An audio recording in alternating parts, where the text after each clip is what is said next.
Hello, everyone. My name is Michelle, the host of the Industry Edge podcast, where we talk to leaders working in the hardest working industries, such as manufacturing, distribution, construction, material handling, and more. Today's episode is brought to you by KNC Marketing.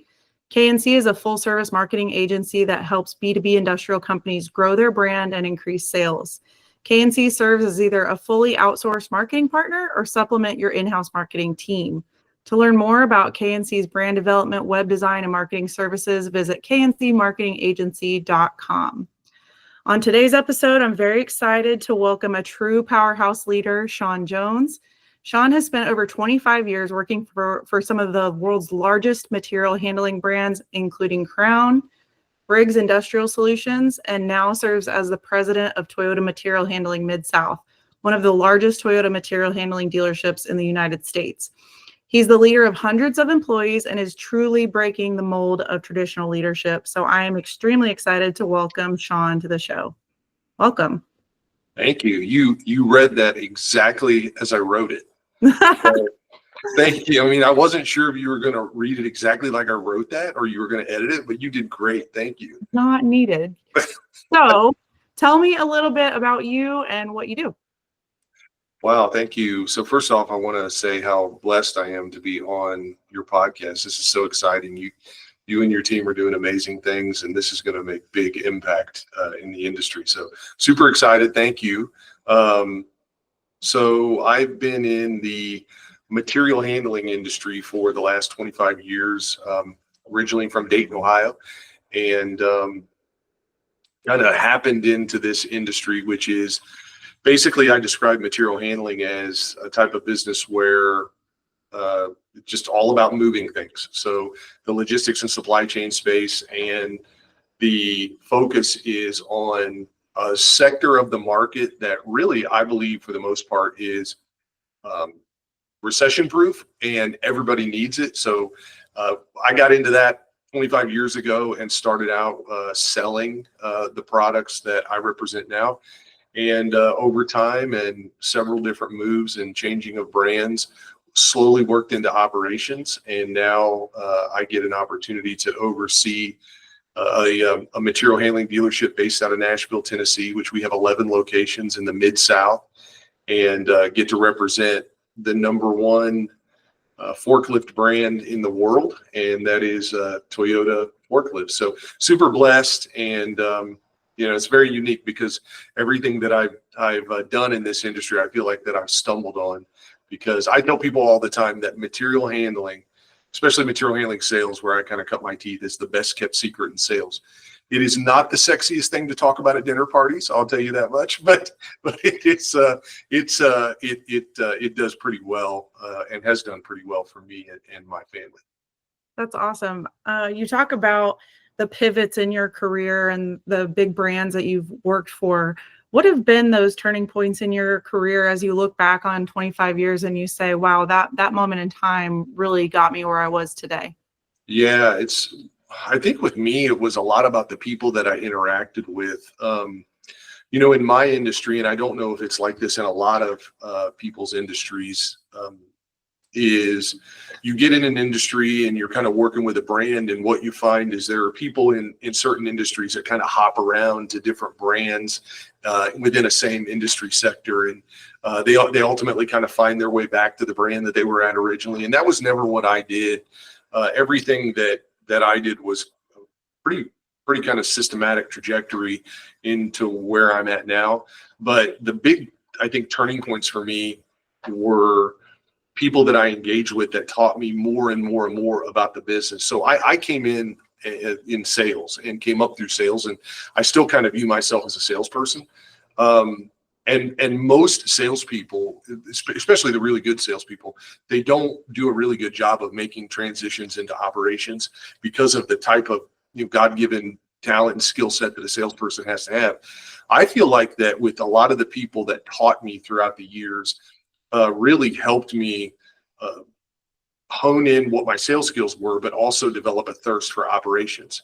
So in developing that thirst and knowledge for operations, I was able to move into that role, which I really think is what allowed me to expand my career and get opportunities to run businesses in different parts of the United States. So I guess to answer your question, if I hadn't had the interaction with the people that I'd had in the different organizations I was in that taught me more about different aspects of the business, I don't think I would have been able to effectively pivot or move into those new roles. I really think that's an area where a lot of people miss is being able to engage with the people that they work alongside, whether it be a supervisor, a manager, or even a peer, or someone else, even someone that may report to them, and learn from them from the standpoint of understanding the space that you're in, but also where you want to go inside that space. I was always very conscious of that, and very, very high level of emotional intelligence, I think, to be able to identify that stuff. And it really helped me when looking for opportunities, to grow. Was your goal to eventually lead large teams, or did you ever envision yourself in the type of position that you're in now? No, man. I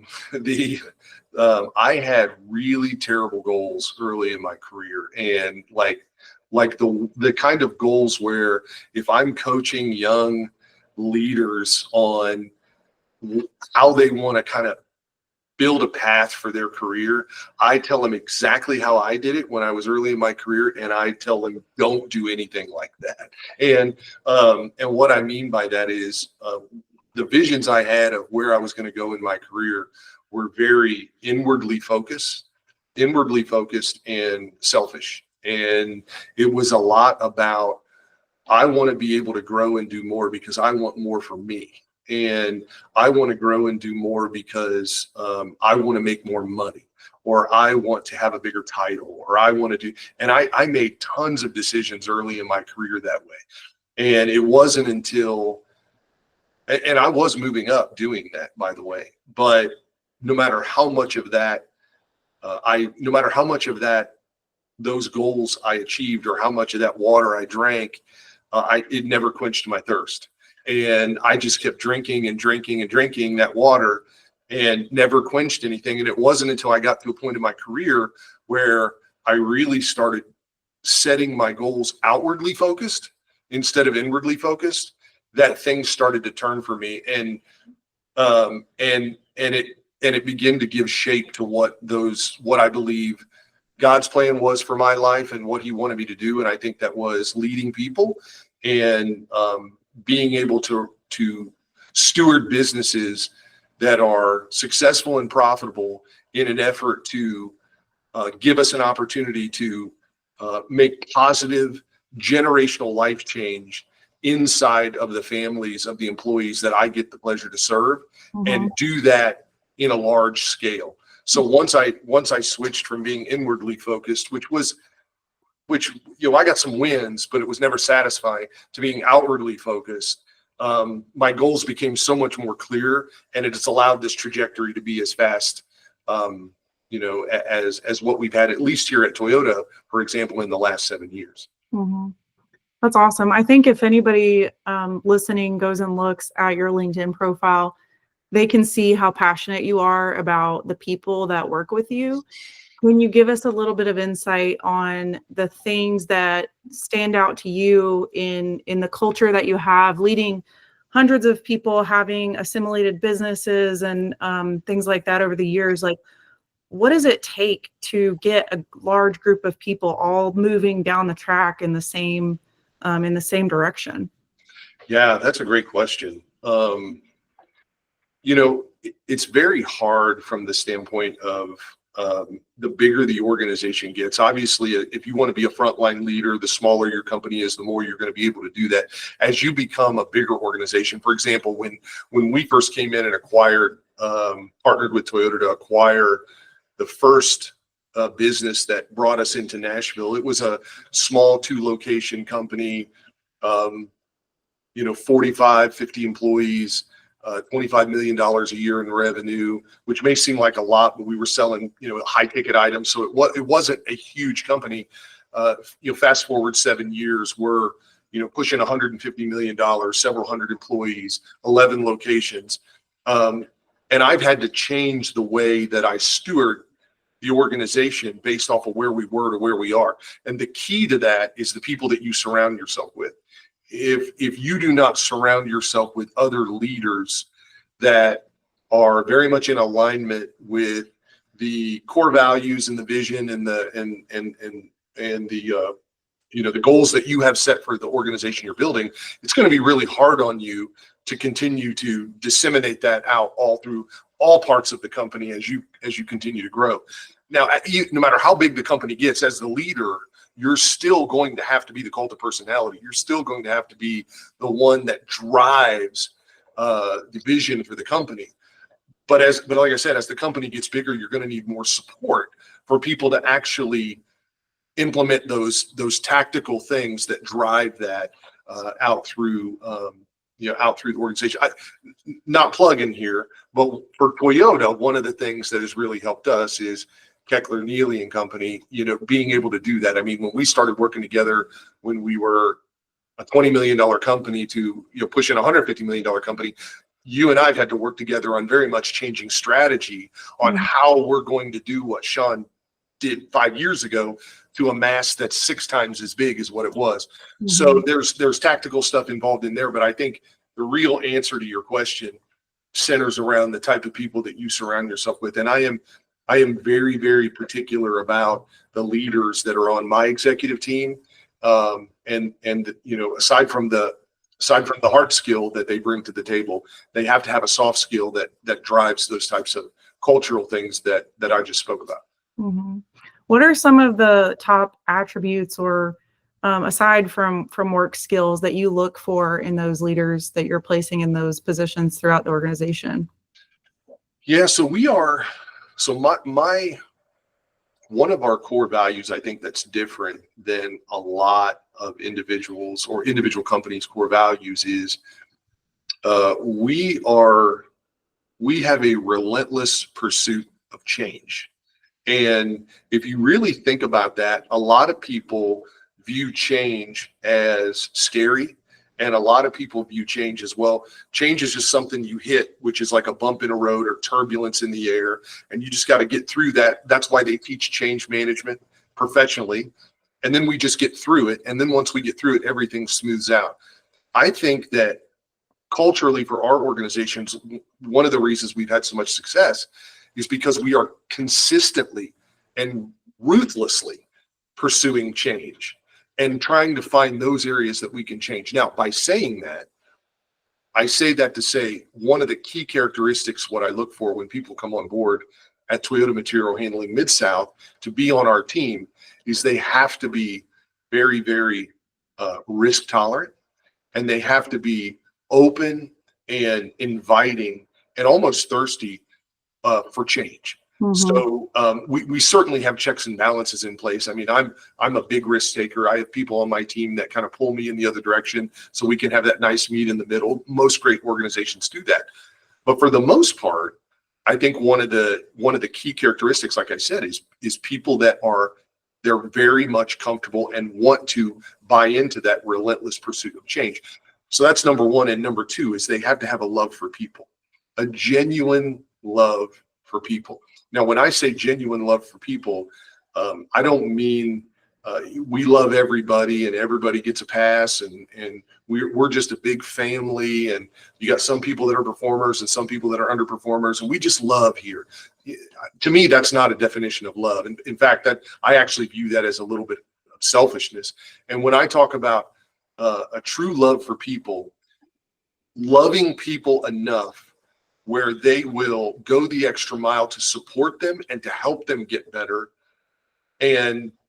or go the extra mile to love them in a way that doesn't feel as good if they need or have to do that. So if you think about love as a definition, everybody thinks that showing love and grace in business has to I would say everybody, a lot of people feel like that showing love and grace in business always has to feel good. Well, it actually doesn't. And if you're showing love and grace in the workplace with your team all the time and it's always feeling good, then I'm telling you, man, you're not doing it right. In fact, some of what you're doing is probably selfishness because you're just doing the things that make you feel good. So number one, they've got to have a ruthless and relentless, comfortable pursuit of change with me. And also they have to have a true, genuine love for people in what I feel is the proper definition of love. Loving in a way that feels good sometimes, loving in a way that doesn't feel good sometimes. So, once I get, and of course, the hard skill things clearly we look for, but really having those kind of champions around me with those two is kind of the core foundation of what we build on. And there are several others as well, but those are two. When I can find somebody that is, very courageous about what they want to do, I kind of call it like intelligent defiance of the status quo, of the norm. They want to be a disruptor in a positive and intelligent and strategic way, and they want to do it while having people out at the forefront and loving them in any way possible. I mean, we can build everything else on top of that, and I think we have a whole executive team, which has taken a few years to build, but we have a whole executive team of that at TMH Midsouth. That's awesome. It's definitely clear when you look at your website and meet your people that you all intentionally do things differently or perhaps defiantly. And I want to dig in a little bit on how you all do things differently. I want to touch one last piece on culture and then kind of move into leadership, because I think you all do a great job of both of those things. Regarding culture, can you give us some of the tactical examples of how your culture is different, or how you communicate with your team? What are the tactical day-to-day things that you all do that are different from other organizations? Yeah, I mean, I have the privilege, good question. I have the privilege of working alongside some really good peers in other like industries that do a lot of the things really well or better than we do. I work alongside a lot of companies that don't do things like we do. So I don't want to say that any of the things that we do are unique or special, because there's a lot of companies out there that are doing them.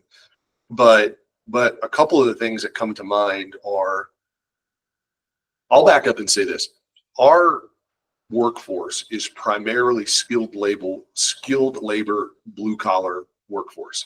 So the vast majority of the employees that we have are in uniform. They're out in a service van. They're doing service work all day, every day in the elements. It's typically very labor intensive.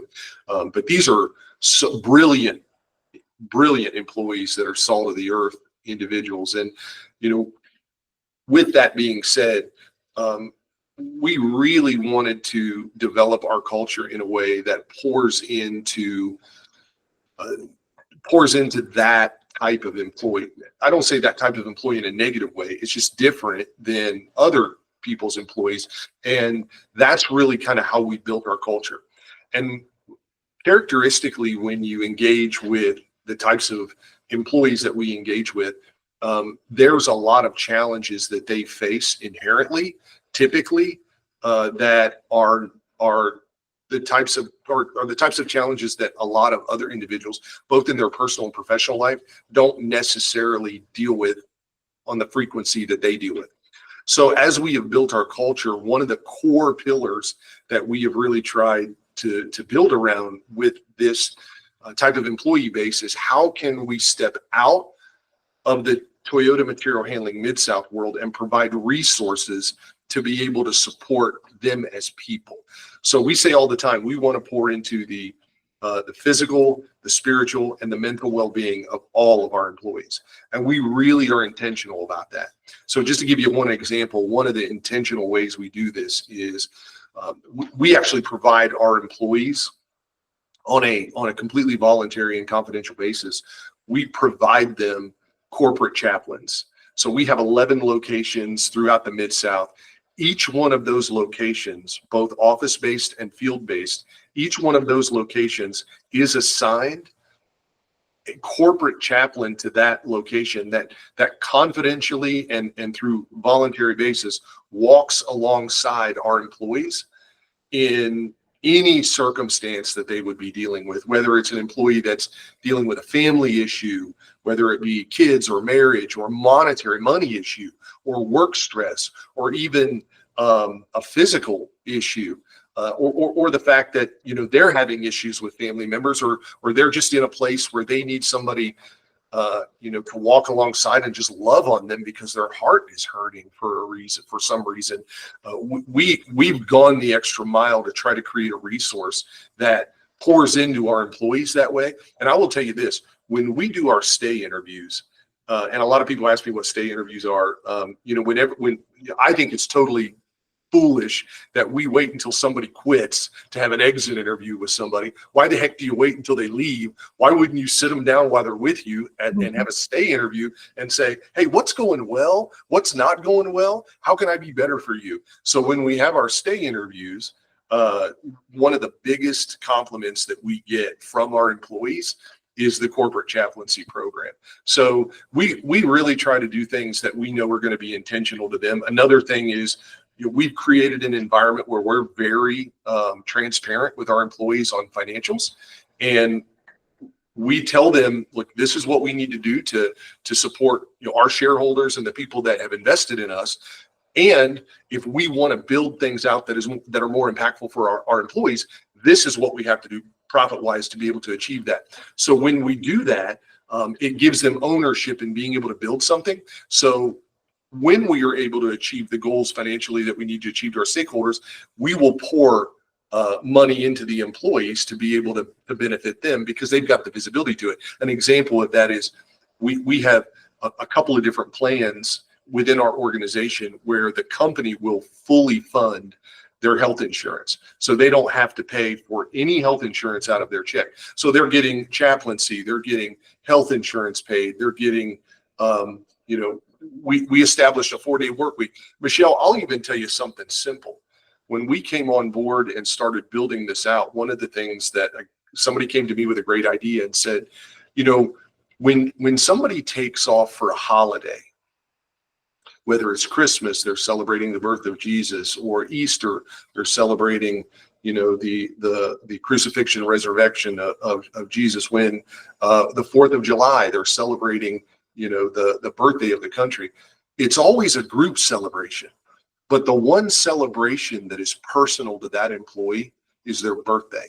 Nobody else has that most of the time except for them. So what if we gave that to them as a paid holiday? And on that day that God blessed the world with their birth, why don't we allow them to have that just for them, that they can have a paid holiday to celebrate themselves and celebrate what God did by making them?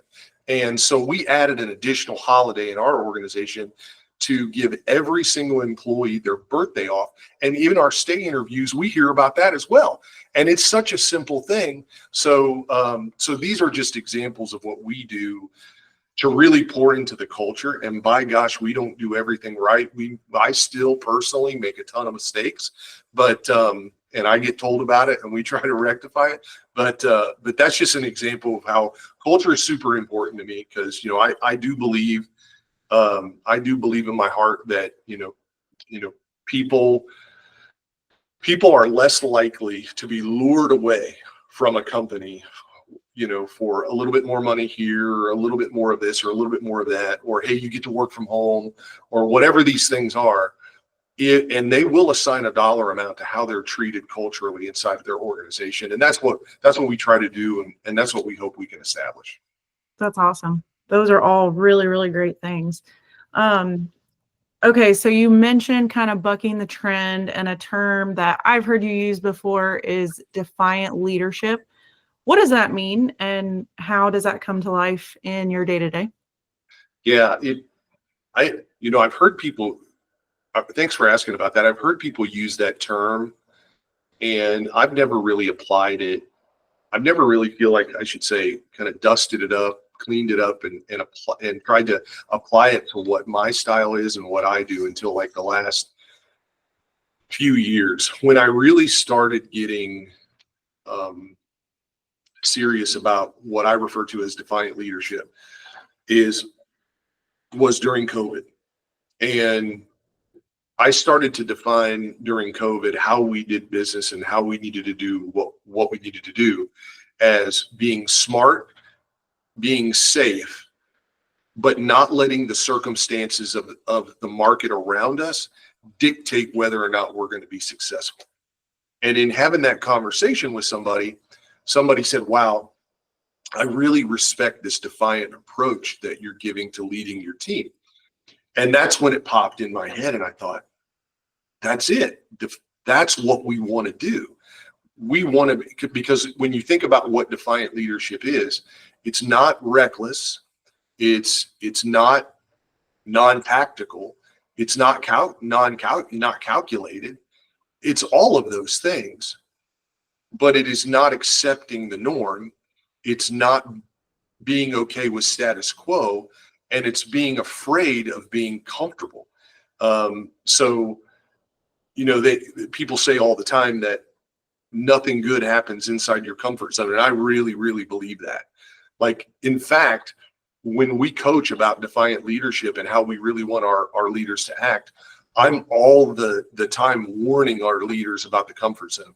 And when they get up and do their job each day, or they're working throughout the week and they're really feeling, not saying they can't feel good, but when they feel comfortable for too long, that should be a red flag to them that I'm starting to fall into operating inside of the norm. And that's what everybody does. And the real success is going to be bucking the system and stepping out and doing the things that are more defiant in the face of what our market and business says we should be doing. Mm-hmm. And that's what we do. So we built entire models on how we coach and develop our leaders around this whole defiant, strategic defiant leadership strategy, which has been hugely impactful to us. And I will say this too, not everybody is cut out for it. And I'm not saying you're a bad leader if you are more wired for something that is more stable, comfortable, and that you can feel more fulfilled managing that. The type of organization we run and the type of goals that we have is not conducive to sitting still, and it's not conducive to fear, and it's not conducive to worry, and it's not conducive to anxiety, and it's not conducive to a lack of faith. Our organization and the goals we have set out for ourselves can only be achieved through courage, can only be achieved through calm, can only be achieved through faith, and I think can only be achieved with our goals, can only be achieved through being defiant. Mm-hmm. But we had to define it first. And that's I know it's kind of a broad definition of what I just explained. We talk about it a lot, so it's hard to explain in such a short time, but it really centers around when you look at a challenge, and on the other side of that challenge is great success. What is the feeling that initially wells up inside you inherently when you look at that obstacle? When you look at that obstacle and you know what's on the other side of that first feeling that wells up inside of you is usually an indicator of whether or not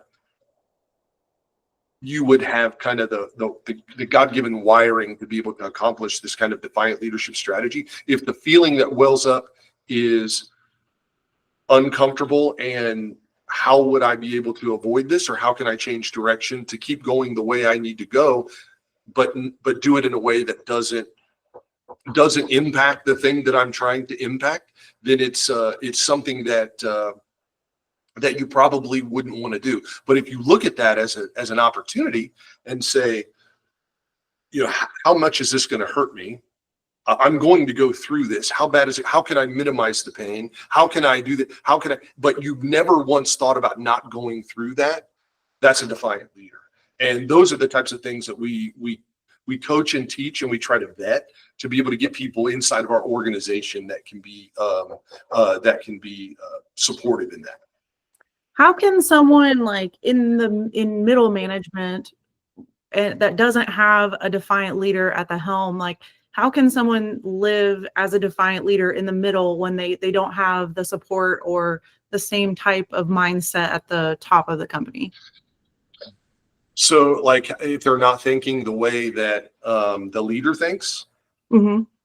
yeah, I mean, if you want to take that approach, if you want to be a defiant leader and take that approach, you have to be very supportive and you have to be very bought into your leader's strategy, and there has to be a tremendous amount of trust. So the relationship that you would have with your leader to be able to accomplish that is probably the most important thing. If you have a leader that's taking this kind of approach and you want to mirror that kind of approach, and you don't have faith or trust that by partnering alongside of them, you're going to be able to accomplish that, then it's not going to work. That's going to be first and foremost, I think, the most important thing. We've had situations here where I've had great, we've never gone into a situation where we've never had turnover of individuals. And there has been points in my career, even points here at Toyota, where I've had people that have come in and worked for me. And I do believe they had the mentality of wanting to try to buy into the strategy and the leadership strategy that we have.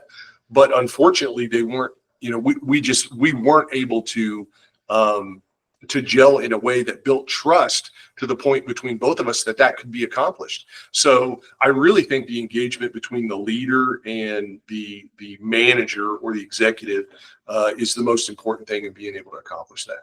Mm-hmm.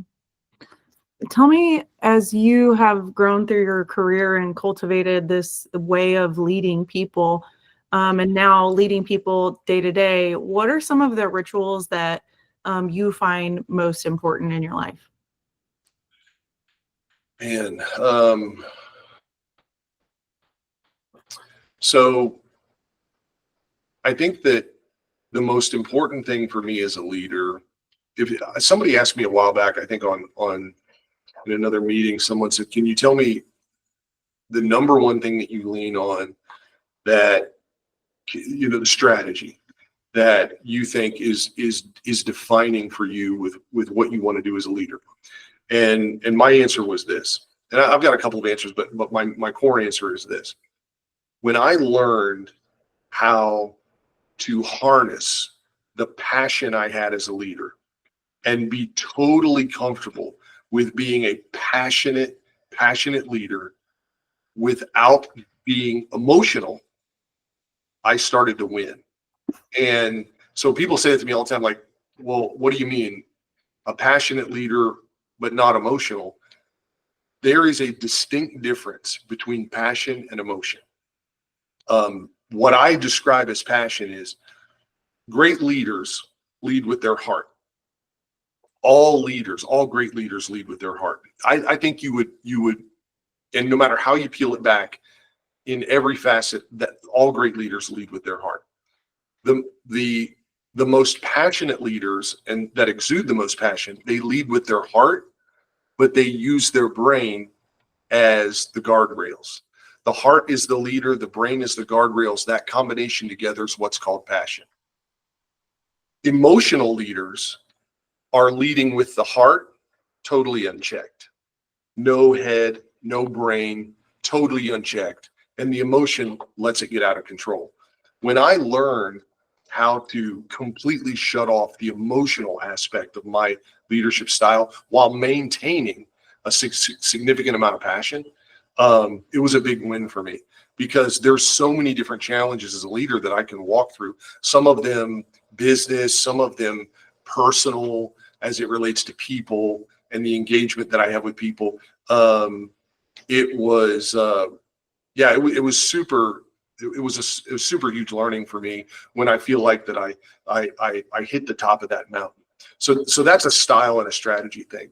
I'll also say that if a leader approaches, stewarding a business or being in an important role, or in a role that is responsible for a lot of people, and takes the approach that they are going to attack every one of the challenges that is brought before them on their own, there's a high probability that they're going to fail. I think another characteristic that great leaders have is they have a really good understanding that they cannot do this on their own. And they are very conscious about surrounding themselves with people that or have a really strong faith in whatever their faith is, but having a strong faith that there is a greater power that is guiding them through this and is giving them strength through this. So as a Christian CEO, that's something I'm very, very passionate about, is trying to live out my faith through my business. And I go as far, and I know, that, while, I may not own Toyota, but I am responsible for stewarding a very large company for Toyota. But the one thing I know is that this company doesn't belong to me. This company doesn't belong to Toyota. The stewardship of this organization is ultimately God's. And I am being tasked with doing the things I need to do in the business that, frankly, are things that I know he would find pleasure in. So, and when I run into challenges, instead of looking to my own strength first and saying, oh, how can I get better? How can I do this? How can I quickly take that weight and I put it over to the only person I know that can hold on to it and carry it, and that's God, no matter how big that is. And it gives me a level of peace to be able to walk through some of the challenges that I walk through. So the two big things I would leave you with there is, number one is that strategy of passion versus emotion. And then the second is really having a faith of something greater than you that's going to carry you through some of the challenges that you're having to deal with. Mm-hmm. That's huge. So as we come to a close today, do you have any parting advice for our listeners, either on culture or leadership or any of the things that have stood out to you in your successful career in B2B industrial work? Yeah, it's hard to describe because yes, I do. And it's hard to describe because I still deal with this challenge every day. I mean, you and I talked about it in separate occasions about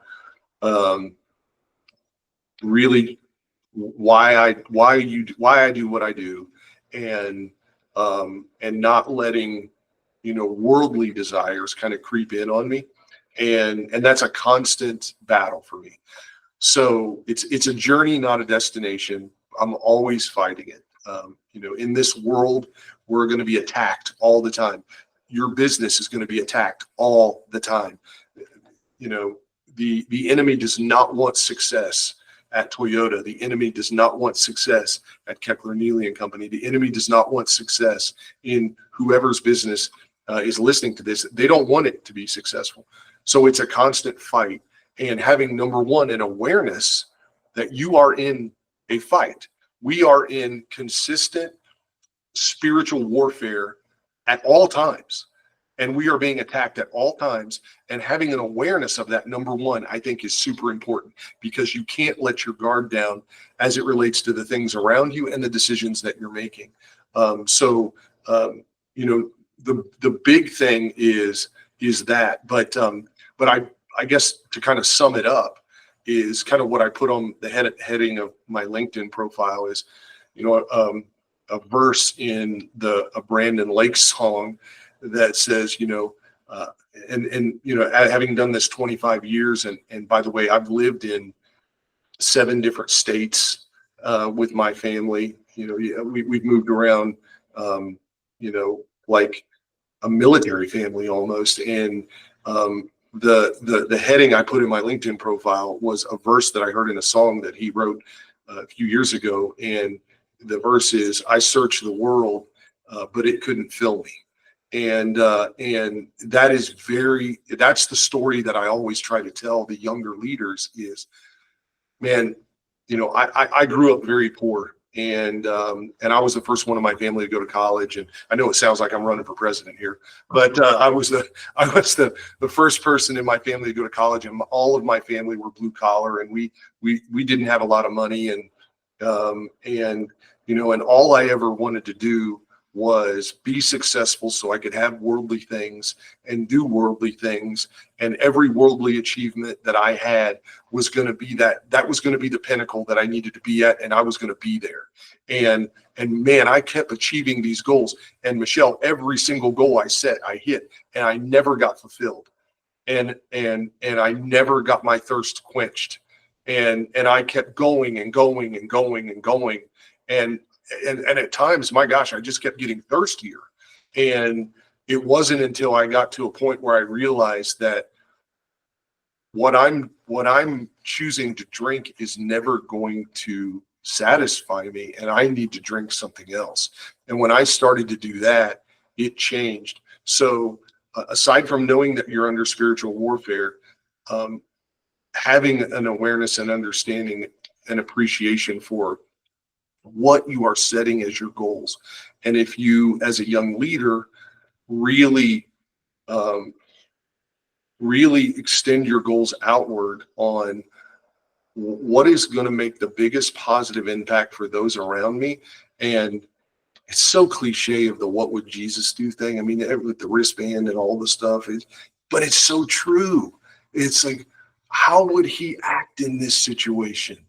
And build your whole model around that. And I think if you do, and there's plenty of people that can support that. You know, if somebody listens to this, I posted something on LinkedIn not long ago. Somebody messaged me, and I'm driving down to, another leader, and I'm driving down to have lunch with them on Monday. Don't know who the person is, but I'm driving down on Monday to in another state to have lunch with him, because he said, I just want to learn how you're at your level, how you can just talk about this, and you've got this feeling of peace. I want to have that. And I'm going to go down and tell him about the person that helped me have that.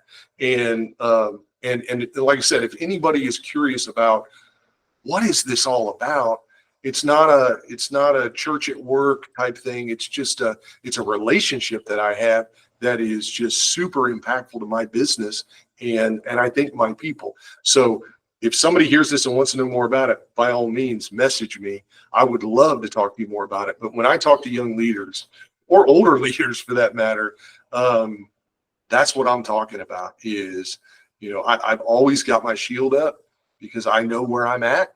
You know, Tim Tebow said one time that I don't know what my future holds, but I know who holds my future. And I lean pretty heavy on that kind of philosophy. That's awesome. Well, I'd like to thank you for being here today. And for everyone listening, can you tell everyone where they can find you? Yes. Well, they can find me on LinkedIn, or you can send me an email. Go to Toyota Material Handling Midsouth. Go to our website, or you can email me at sjones@tmhmidsouth.com. Send me a note. Or just message me through LinkedIn. I'd love to connect and, you know, follow me. I love connecting with other leaders and hearing great things that other people have to say, because I learn as much from others as I think others learn from me. That's great. Well, thank you again for being on the show. Thank you, Michelle. It was great to see you. Thank you too.